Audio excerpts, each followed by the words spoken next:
Всем привет, ребята, с вами Кин и человек, который знает все о КС, который прошел уже КС, Достан, тренер Virtus.pro. Как дела, брат? Отлично, как у тебя? Неплохо. Почему тебя тут нету? Так сложилось, братан, очень много факторов. Не захотел, здоровье, я уже был в Швеции, неинтересно. Ты видел, да, как все тебя прям ищут, любят тебя? Да, прям капец, я сам удивился.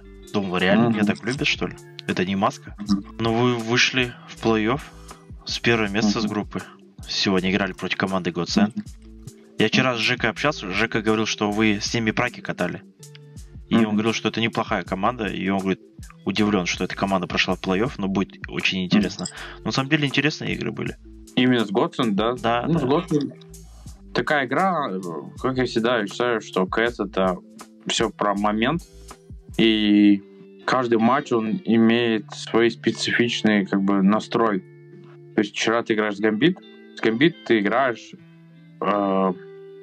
свой майндгеймс есть, особенности игры. То есть ты должен подстраиваться под соперника, их действия, их как они играют. Потому что КС, он хорош тем, что каждая команда, наверное, вот взять там, да, топ-20, там, топ-10 команд, у каждой свой стиль есть. И ты должен понимать, против кого ты играешь и что надо делать, чтобы выиграть. И сегодня матч, на следующий день уже с Godsend. Мы вчера поздно закончили, и надо было хорошо подойти к сегодняшнему дню, и матч поздний. Такой матч с Godsend, он вроде бы кажется такой, типа мы фавориты и так далее, но как показала игра, это все. То есть там Мираж был, они 14-10 вели, и мы могли спокойно проиграть этот Мираж, и там вторая, третья карта уже могла быть по-другому. Но этим мы интересны. Да. Смотри, Мираж, последние 5 игр я посмотрел, они никому ее не проигрывали. Они выиграли Heroic, они выиграли...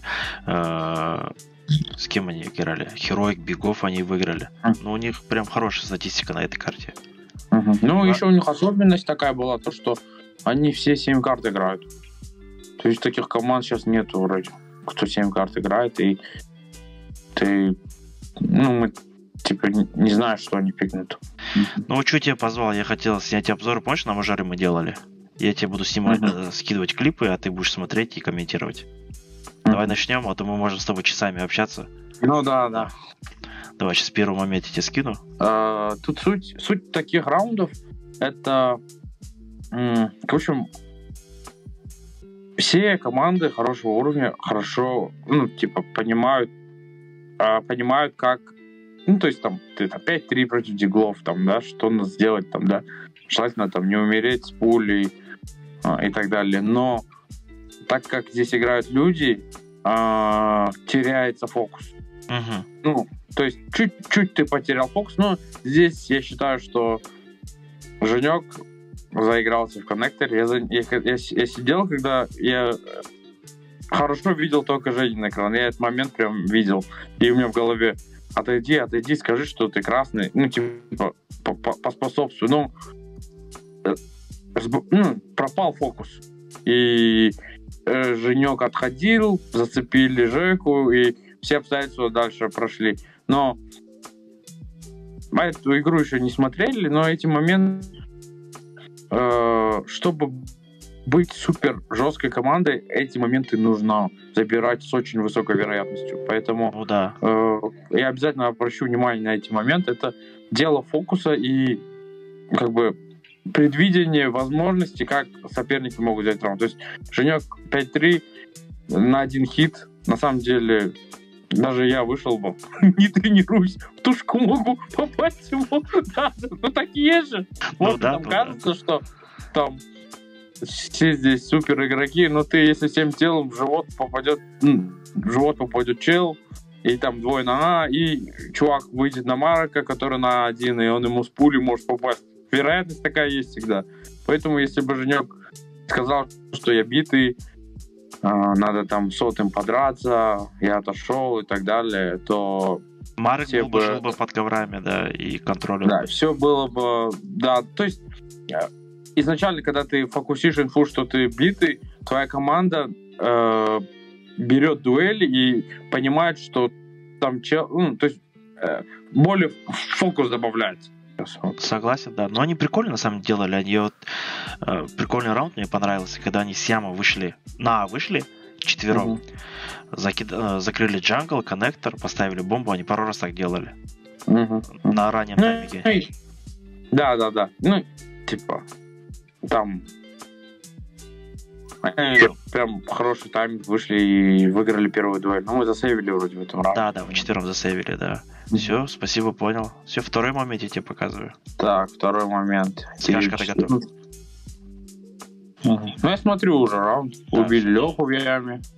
Марку хотел цепануть. Ну, это шот дня вроде. Типа, Женек здесь попал просто... Очень важно с первой пули тут выключить. Очень жесткий шот попал.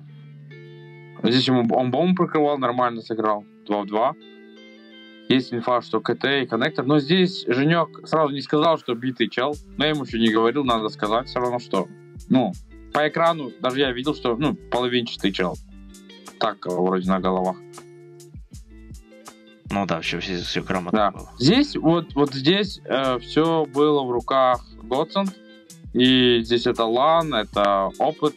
И там просто нужно человеку за искрой просто выйти в тайм. Да. Выйти в тайм, выйти вместе с головами в один тайм. Когда ты играешь такие раунды на лане, у тебя может быть бессознательно ложное ощущение времени. Ну, типа, команда, которая менее опытная, она где-то это теряет. Уже он хочет прям выйти, убить и не понимает ситуацию.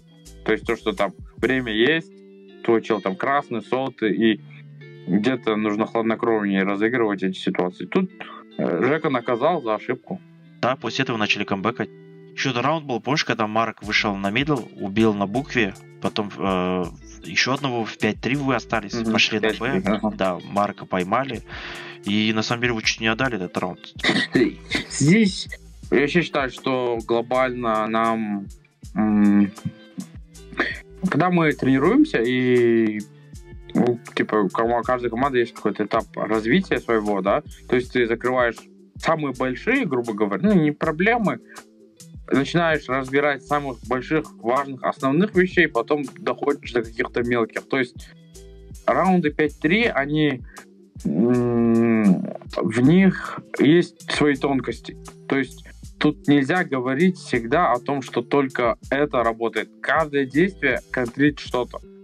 Ты должен додумывать, создавать и понимать еще, против кого играешь, как я говорил. То есть ты должен понимать еще, какая ситуация, какая карта, что по экономике, какой счет, сколько у тебя красных, там может 2 красных, 3 красных, 1 красный, сколько секунд времени осталось. Это я вот просто, может, кто слушает, чтобы вы глубину понимали. Не хочется углубляться во все эти детали, но это вот первые мысли, которые приходят, и ты должен грамотно все эти ситуации. Я считаю, что мы могли жестче разыграть. Ну да, Мираж круто. 16-14 мы выиграли, мы камбэкнули. 16-14 было же? 16-14, да. Хорошая такая игра. Вроде бы, такое мерзкая вторая половина была. Первый бай-раунд, а второй раунд берем, раунд проигрываем. Но это КС. Вот. Здесь можно говорить и говорить. В общем, да. Крутая игра была, да, в общем, да. Вторая карта это была Dust 2, это наш пик. Мы второй раз уже его берем на I Am Winter. Я сейчас также тебе скину момент. Так.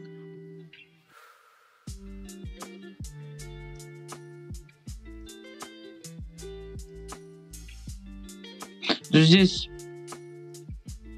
тут Джейм вообще грамотно все сделал. Он вот хорошо первого поймал. Вот первый. На самом деле здесь... Второй, я не понял, второй, что он сделал?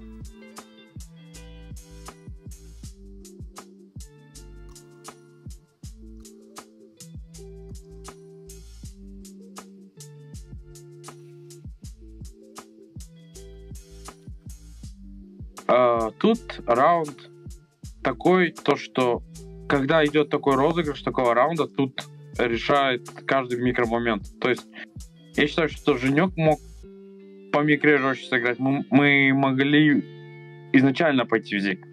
Ну да. И он мог стянуть. Но мы думали, что там 1Б, но Тима...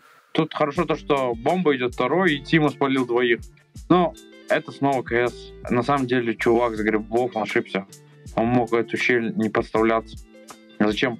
Он должен понять, что есть Джейм, он с авиком живой, они там перебегают и так далее. Типа, я давно это говорил, часто какие-то раунды выигрываются, ты просто можешь компьютер выключить, чай там поставить, выпить. Да. И это очень часто в КСе происходит. Он мог просто выжить. Может быть, мы засейвили бы. Мы там бежали бы на 10 секундах в туннеле, и мы нас 2Б бы, 95% убили бы. Но чувак ошибся, неопытность. И второй чувак, когда услышал выстрел, ему уже надо было сразу с Жекой брать дуэль. А так он тайминг на секунду... Да, там на самом деле... там все в руках уже Жеки. Если первый тайминг идет, еще есть вероятность, что там Жека смажет, и он перебежит, и уже у Тимы тяжелая ситуация. У Лехи. Леха, да, вроде был? Да, Леха. Он еще в Леху прострелил. Да. Но это тоже Леха же понимает, и вы видели, он пропрыгивает так, чтобы он... По дальней, да, чтобы не попал прям, не убил. И все. На его месте, может, стоило попытаться. Он даже не играл от того, что Жека остался на миду. Это... И КС тоже этим... Это что, хорош? Если бы все играли супер правильно и так далее, здесь просто вроде бы кажется, одни и те же раунды, команды тренируются, да? Что человеческий фактор. Очень много человеческих факторов решает. Тут каждая секунда, стрейф, пуля, куда-то не то, информация. Там кто-то может... Вы смотрите, как идиот побежал, там умер, там какая-то информация была от кого-то там, да? И он от чего-то там играет, не играет, поэтому это очень интересно. Да, прям такие глубокие такие мысли у тебя. Прям я удивлен, что ты такой гениальный. Я прям у тебя слушаю, и в какой-то момент думаю, сейчас возьму и засну. Ты прям как аудиокнига рассказываешь. Такой, вау. Это вы отдали сегодня все 4 пистолетки, и вы форсанули, и я не знаю, там Марик, Жека, что замутили вообще?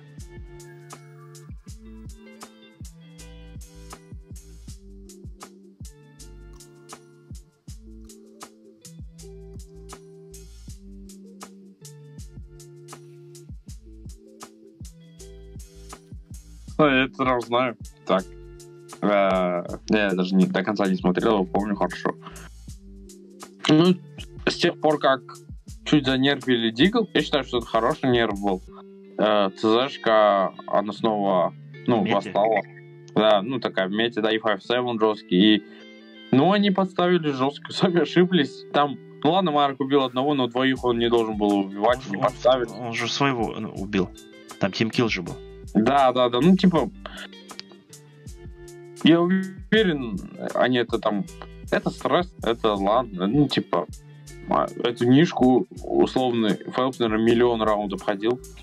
Но они под стрессом, тоже часть игры даблы, и из-за этого попадаются. Он попал, его добил, Жека попал со скаутом. И то там они играли с лонга, я считаю, что им надо было 2 смока все равно давать. Наверное. Скорее всего, да. Поставить бомбу и так далее. Потом была концовка уже 3-1, и Женек мог тоже пожить. То есть он убил первого. Женя или Тим? Да, Женя вроде. Потом стрейфанул, отдался, там 3-1, бомбу дали поставить. Даже в таком раунде, где кажется, что мы выиграли его, можно было лучше сыграть, можно было его, не дать ему бомбу поставить. Могло произойти шок. Да, мог произойти шок. Он своеобразный матч. Время суток тоже решает. Утренний, первый. Я смотрел, я так устал смотреть и последующие обзоры делать. Я думал, как вы вообще там, что делаете, какие планы у вас. А так мы все сейчас у нас где-то 5 дней перерыва будет. Нужно грамотно их провести. И здесь не чахнуть в этом отеле, так как здесь особо вроде выйти нельзя. Можно прогуляться вроде вместе с админом по кругу. Какие планы у вас теперь? Ничего, будем готовиться к следующим матчам. нужно грамотно отдохнуть, грамотно подойти к матчам, и самое главное кайфовать и грамотно подойти. Все, понятно. Кайфовать, в смысле кайфовать от игры. Ну да. Ты что думал?